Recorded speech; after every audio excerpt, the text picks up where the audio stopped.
Layu sebelum berkembang, Warkopi yang cari cuan dengan jadi dono kasino intro kini hapus video.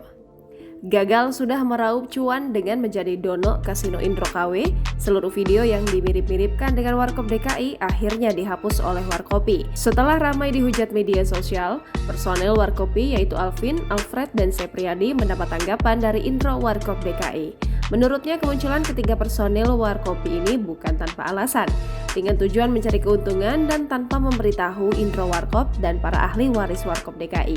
Selain itu, Warkop DKI pun meminta kepada pihak Warkopi untuk menghentikan segala kegiatan komersial, terutama menggunakan nama warung kopi Dono Kasino Intro. Dari pihak Warkop DKI memberikan waktu selama seminggu untuk menghentikan segala aktivitas komersil. Menanggapi hal ini, personil Warkopi pun menyetujui ultimatum tersebut.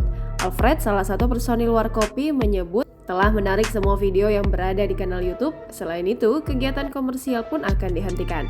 Setelah ini, Warkopi akan mencoba untuk berbicara baik-baik dengan pihak intro Warkop atau dari lembaga Warkop DKI sendiri. Jangan lupa subscribe, share, komen, dan like ya!